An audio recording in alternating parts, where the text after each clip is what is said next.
La visite du chef de la diplomatie marocaine, Nasser Bourita, à Moscou hier le 16 octobre 2025, le Maroc a profité de la bourde, je dis bien de la bourde, de la bêtise de la télévision étatique algérienne Alger 24 News. Cette dérive, cette dérapage a permis au Maroc de sortir le grand jeu pour séduire la Russie, pour la convaincre de s'aligner sur ses positions, contrairement au régime Tebboune qui est agressif, qui véhicule l'image d'un pays brutal. Le Maroc essaye d'utiliser intelligemment, de façon machiavélique, un autre registre. Le registre du pays pacifique, du pays paisible, du pays qui favorise les ententes diplomatiques, la carte de la douceur. Regardez comment les Marocains profitent. Quand je dis que les Marocains sont machiavéliques, ils savent comment utiliser les bourdes. وتحدثنا بأن احترام سيادة هذه الدول احترام اختياراتها هو أمر مهم واعتبرنا بأن هذه الدول ما خصهاش تخضع لأي وصاية. Il dit que voilà, nous avons évoqué avec Sergei Lavrov, le ministre des Affaires étrangères russe, le sujet de relations avec les trois États du Sahel. Et que nous, au Maroc, on pense que ces États doivent être respectés.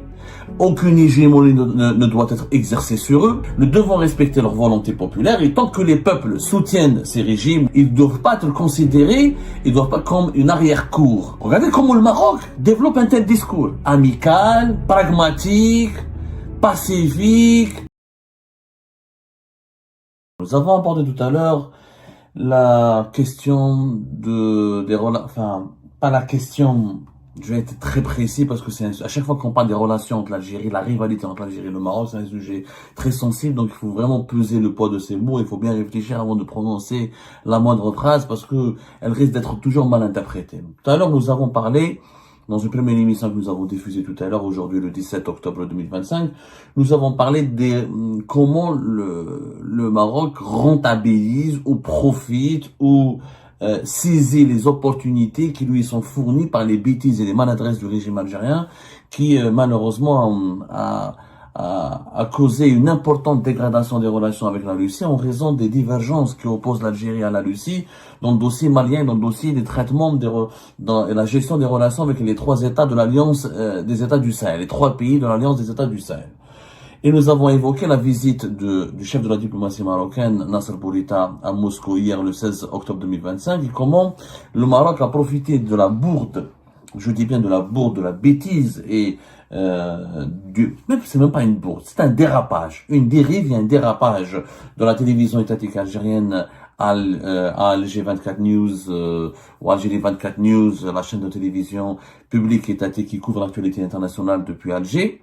Cette dérive, cette dérapage a permis au Maroc de sortir le grand jeu pour séduire la Russie, pour la convaincre de s'aligner sur ses positions ou pour la convaincre de pencher en faveur du Maroc, puisque le Maroc, contrairement au régime Tebboune qui est agressif, qui véhicule l'image d'un pays brutal, qui multiplie les crises avec ses voisins, avec les autres pays à travers le monde, un pays toujours avec des sautes d'humeur, un pays instable, que des problèmes. Le régime Tebboune, depuis son instauration, des problèmes avec la France, avec l'Espagne, avec les États du Sahel, avec la Libye, avec les Émirats Arabes Unis, avec l'Arabie Saoudite, avec que des crises multiples qui se multiplient. Donc c'est un pays qui donne l'image d'un pays agressif, un pays nerveux. Voilà, un pays nerveux, un régime nerveux agressif. Le Maroc essaye d'utiliser intelligemment, de façon machiavélique, un autre registre. Le registre du pays pacifique, du pays paisible, du pays qui favorise les ententes diplomatiques, qui favorise le dialogue, qui n'est pas radical, alors que le régime algérien, le régime Tebboune donne l'image d'un pays radical, d'un régime de radicalité. Le Maroc, lui, essaie de jouer la carte du pacifisme, la carte de la douceur. Contrairement à la carte de l'agressivité qui est utilisée par le régime Tebboune. Bien sûr, je dois faire une mise au point et expliquer que la visite de Nasser Bourita, chef de la diplomatie marocaine, était prévue bien avant la dérive et le dérapage de la chaîne de télévision Al24 News. Ça n'a rien à voir, faut être tout à fait honnête. Cette visite était prévue essentiellement depuis longtemps. La preuve, je rappelle les faits, que le 25 septembre 2025, Sergei Lavrov, le chef de la diplomatie russe, et Nasser Bourita, le chef de la diplomatie marocaine, se sont rencontrés à New York en marge de la 74e session de l'Assemblée générale des Nations unies. Et ce jour-là, ils ont été la date de la 8e séance de la commission intergouvernementale mixte russo-marocaine pour la coopération économique, technique et scientifique avait été annoncée. C'était le 16 octobre. Donc hier, le 16 octobre 2025, c'est la date du début des travaux de cette fameuse commission intergouvernementale mixte russo-marocaine pour la coopération scientifique, technique et économique. Elle était initialement programmée depuis le 25 septembre 2025. Donc, l'incident, parce que il faut que je sois encore une fois très précis dans la pédagogie pour qu'on ne me fasse pas dire ce que j'ai dit, parce qu'à chaque fois qu'on se prononce, on analyse, on évoque, on aborde, on informe l'opinion publique sur les évolutions du conflit algéro-marocain, sur TikTok, Facebook et les réseaux sociaux, on utilise des extraits de nos déclarations, on les décontextualisant et on essaie de nous faire dire ce que nous ne pouvons pas dire, ce que nous n'avons jamais dit. Nous n'avons jamais dit que Nasser Bourita est parti ou est venu, ou est parti ou là, et s'est déplacé à Moscou à cause ou en raison du dérapage de la chaîne de télévision étatique algérienne. Non, c'était prévu depuis au moins le mois de septembre. D'ailleurs, le 15 octobre 2025, il était prévu aussi le sommet Monde Arabe-Russie. Et comme Abdelmajid Tebboune a raté le sommet Monde Arabe-Chine, Monde Arabe-États-Unis, je ne sais pas si Abdelmajid Tebboune allait se déplacer. À mon avis, d'après mes sources, d'après mes informations, aucun déplacement n'était prévu. C'est toujours Ahmed Attaf qui représente Abdelmajid Tebboune. Abdelmajid Tebboune a raté tous les sommets régionaux et internationaux importants qui étaient organisés, ou le sommet comme il a raté le sommet Afrique-Russie, comme il a raté le sommet Afrique et Monde Arabe-États-Unis. C'est une tradition, malheureusement, d'Abdelmajid Tebboune qui rate régulièrement les sommets Afrique, monde arabe avec les grandes puissances. Voilà. Je rappelle que le sommet Afrique-Russie, il a eu lieu au mois de juillet à Addis Abeba et au mois de juillet 2023. À ce moment-là, c'était la date précise. Voilà. Le sommet Russie-Afrique, c'était le moment où plutôt Abdelmajid Tebboune s'était rendu à Moscou. C'était au mois de juin 2023. Bien avant, lors de le forum économique de Saint-Pétersbourg. En juillet 2023, Abdelmajid Tebboune était en Chine, pour une visite d'État en Chine. Donc, le sommet arabe-Russie du 15 octobre 2025, on l'a expliqué quand on a parlé de la dérive, des conséquences désastreuses et malheureuses de la dérive de la chaîne de télévision algérienne Al24 News. Il était prévu le 15 octobre. Le 13 octobre 2025, Sergei Lavrov fait une conférence de presse pour annoncer son report. Il a été reporté en raison de l'accord de paix et de l'implication des principaux États arabes de la région, notamment l'Égypte, la Jordanie, le Qatar et les Émirats et l'Arabie Saoudite, dans l'application, la mise en place, la concrétisation de l'accord de paix de Gaza qui a été signé à Sharm el-Sheikh le 13 octobre 2025, le jour même de la conférence de Sergei Lavrov. Le 16, Nasser Bourita, il vient, donc c'était un hasard. Tout ça était un hasard. Les Marocains ont donc saisi les opportunités du hasard. Quand Nasser Bourita arrive à Moscou, c'était totalement un hasard. C'était pas prévu que avant son arrivée, il y ait la bourde, je dirais encore une fois pas une bourde, la dérive, le dérapage d'Al24 News. Je rappelle, regardez comment les Marocains profitent. Quand je dis que les Marocains sont machiavéliques, ils savent comment utiliser les bourdes. Quand je dis les Marocains, les dirigeants marocains, je fais pas référence à tout le peuple marocain. Quand je vous dis que les dirigeants marocains sont rusés et machiavéliques, ils savent comment tirer profit des bourdes, des bêtises et des dérives, des dérapages des dirigeants du régime Tebboune, je sais de quoi je parle. Regardez la déclaration de Nasser Bourita à propos des problèmes, des relations avec les pays de l'Alliance des États du Sahel à Moscou. الساحل والصحراء وتحدثنا بأن احترام سيادة هذه الدول احترام اختياراتها هو أمر مهم واعتبرنا بأن هذه الدول ما خصهاش تخضع لأي وصاية سواء وصاية القوى الاستعمارية السابقة أو الأطراف اللي كتحاول تجعل من هذه المنطقة حديقة خلفية. هذه الدول لها اختيارات وهذه الاختيارات هذه إذا كانت شعوبها كتقبلها فنحن على الأقل كمغرب ندعمها ونواكبها لتحقيق الاستقرار في مالي في بوركينا فاسو وفي النيجر وجلالة الملك في أكثر من مناسبة عبر لهذه الدول على أن استقرارها هو مسألة مهمة للمملكة المغربية، وأن المغرب سيواكب هذه الدول في كل برامجها لمكافحة الإرهاب، تعزيز الاستقرار ولتحقيق التنمية. Nasser Bourita a fait cette déclaration hier à Moscou. En arabe, il a dit, je traduis en français, les arabophones ont bien compris. Il dit que voilà, nous avons évoqué avec Sergei Lavrov, le ministre des Affaires étrangères russe, le sujet de relations avec les trois États du Sahel, les trois pays de l'Alliance des États du Sahel. Et que nous, au Maroc, on pense que ces États doivent être respectés. Aucune hégémonie ne doit être exercée sur eux, ni l'hégémonie, ni l'ancienne hégémonie des puissances colonisatrices, ni l'hégémonie de certains pays de la région qui veulent exercer à leur égard un certain paternalisme ou une certaine mainmise, et que nous devons respecter leurs décisions souveraines, nous devons respecter leur volonté populaire, et tant que les peuples soutiennent ces régimes ou ces États ou ces dirigeants, ils doivent pas être considérés, ils doivent pas comme une arrière-cour, un jardin secret ou le jardin ou l'arrière-cour dans certains pays de la région. Et que nous, les Marocains, les autorités marocaines, nous allons continuer de les soutenir à travers la coopération économique, à travers la coopération sécuritaire, à travers la coopération de la lutte contre le terrorisme. Alors, regardez comment le Maroc développe un tel discours. Amical, pragmatique, pacifique, pour le bon voisinage, un discours intelligent. L'Algérie, le régime algérien, 3 jours, le 13 octobre, en pleine conférence de presse, en présence de tous les journalistes arabes, en présence de tous les médias arabes, il provoque, il insulte, il provoque le régime à travers, parce que Al24 News, on va jamais nous faire croire, et Sergei Lavrov l'a compris, en disant que votre question, vous êtes en train de me répéter une question qu'on vous a dictée. Ce n'est pas votre question. Les autorités algériennes utilisent Al24 News pour insulter la Russie, pour dire qu'il y a des crimes,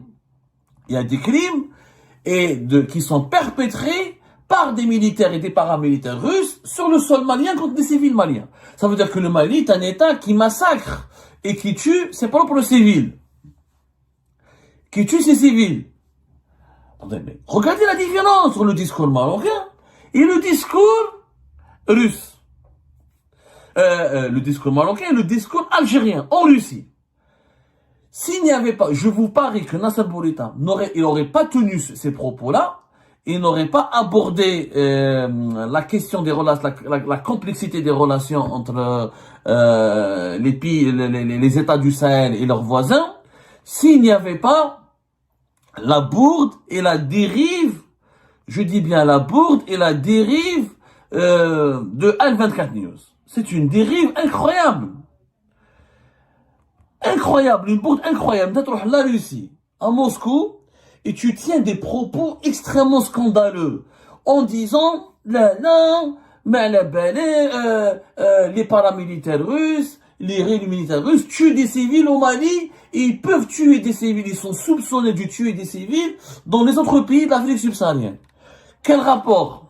De quelle organisation internationale? Si au moins la télévision algérienne avait cité des rapports, avait cité des sources indépendantes, avait cité des ONG, avait cité des partis de l'opposition malienne. Non, c'est elle qui l'affirme. C'est la télévision publique algérienne qui détient la vérité, qui affirme qu'il y a des crimes contre des civils commis par les militaires et les autorités russes avec la complicité des autorités maliennes. Donc tu es partie prenante du conflit. Donc tu veux attiser le feu. Tu veux semer la zizanie dans la région. T'es en train de dire que les Maliens et les Russes sont des criminels, ils commettent des crimes contre les civils, ce sont des crimes contre l'humanité, ce sont des crimes de guerre. Donc en réalité, t'as une logique d'affrontement. Le régime algérien développe, à travers ses relais médiatiques, à travers ses relais diplomatiques, à travers ses outils de propagande, une logique d'affrontement avec les pays du Sahel et avec la Russie. Le Maroc, il en profite.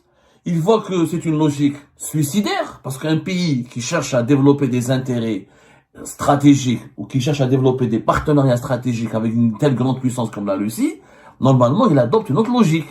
Une logique d'amitié, une logique de séduction, une logique une logique de partenariat, une logique positive, un discours positif. Et on essaye, si on peut pas être dans la séduction, si on ne veut pas draguer la Russie, on peut au moins essayer d'être amical avec elle pour la tirer vers nous, pour qu'elle la convainque d'être de notre côté. Alors les Marocains, ils ont profité. Ils profitent de la radicalité du régime Tebboune, la violence gratuite. Tu envoies ta télévision publique et étatique à Moscou pour violenter gratuitement. Et c'est gratuit. Pourquoi insulter Sergei Lavrov? Pourquoi insulter les Russes chez eux? Pour quel but? Quel but? Qu'est-ce qu'on va tirer? Quel est l'objectif recherché? Quel est le résultat que le régime Tebboune escomptait? Tu pensais que, à travers une question de journaliste, tu vas déstabiliser Sergei Lavrov, et Lavrov va dire, ah, on s'excuse, on aurait dû consulter les Algériens avant de soutenir les Maliens, oh, je vous promets, nous allons retirer les forces militaires et paramilitaires russes du Mali, et on va laisser les Algériens jouer le rôle du gendarme de la région. Il va jamais dire cela.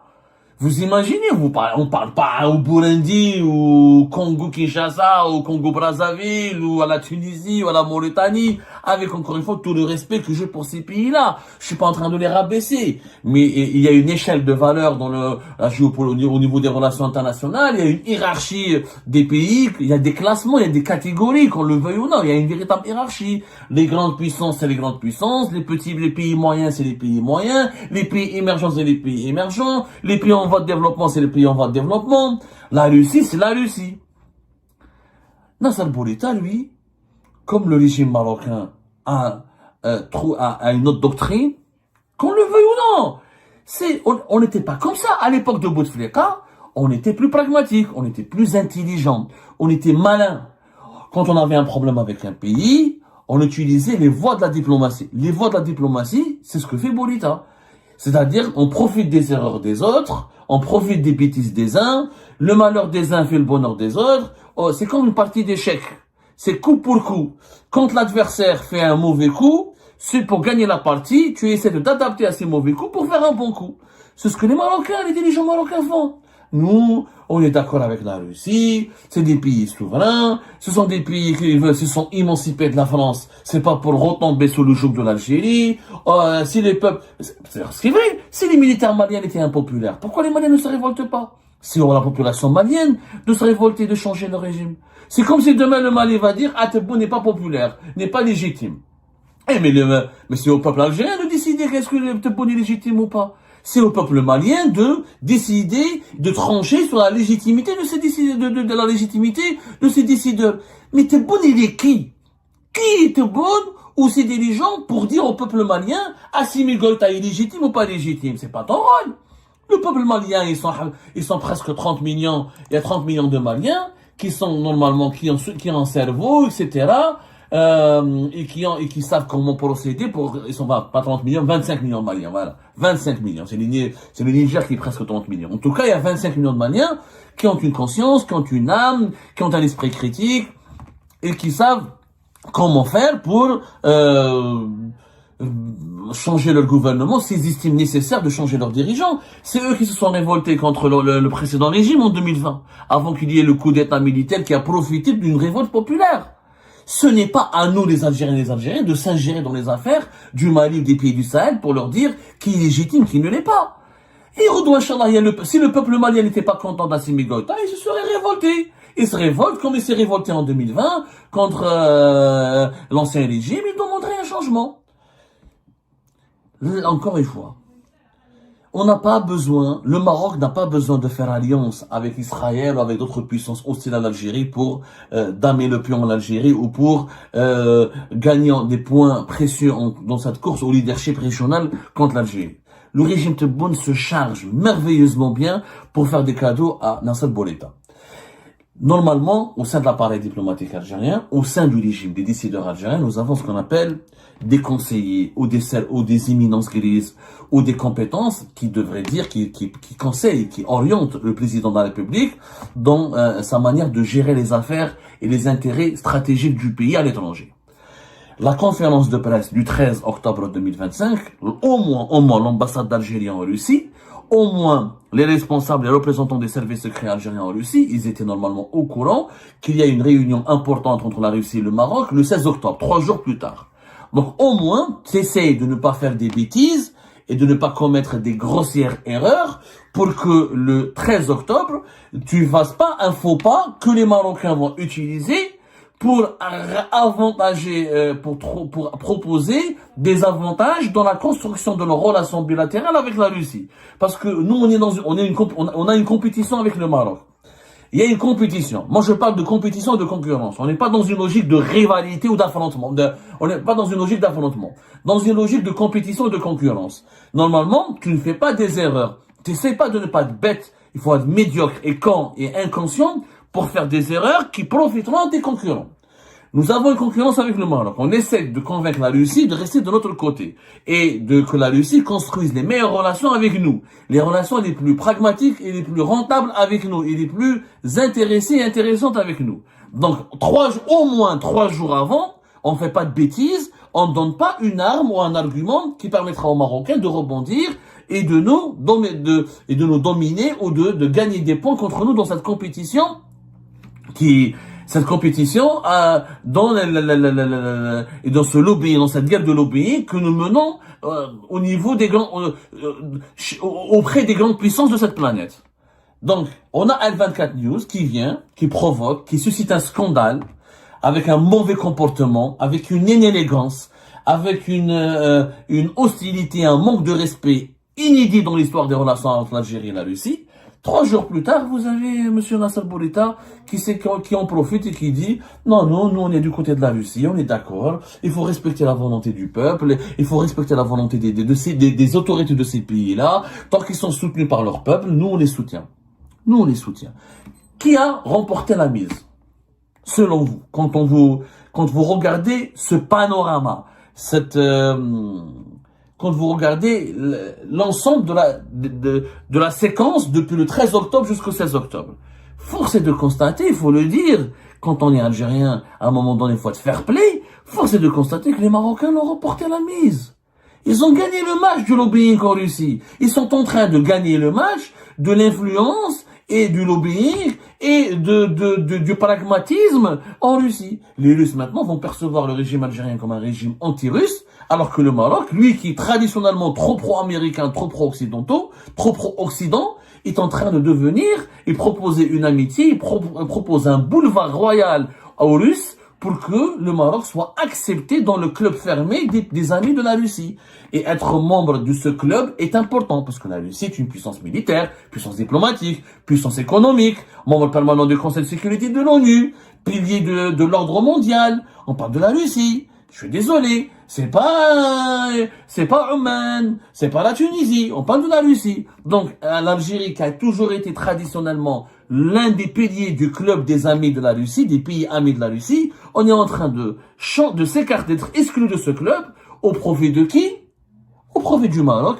Le malheur des uns profite au bonheur, fait le bonheur des autres, les conneries, les bêtises des uns alimentent ou permettent aux autres d'entreprendre des bonnes démarches ou de prendre des bonnes décisions.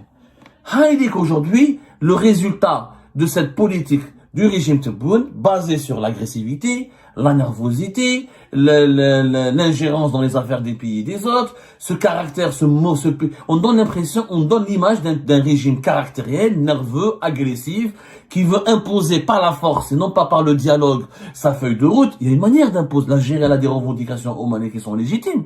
Je ne dis pas le contraire.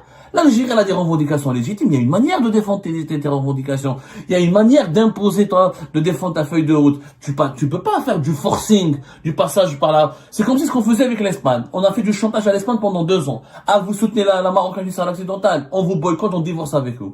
2 ans après, on a gagné quoi? Rien. Et on est revenu petit à petit vers la normalisation avec des relations avec l'Espagne, en se faisant tout petit, parce qu'on a eu des problèmes avec la France. On peut pas avoir des problèmes avec toutes les grandes puissances de l'Union européenne. On efface le passif de la crise avec l'Espagne, et juste pour pouvoir supporter les contre-le-coup, les conséquences de la crise avec la France. Ça ne peut pas marcher comme ça.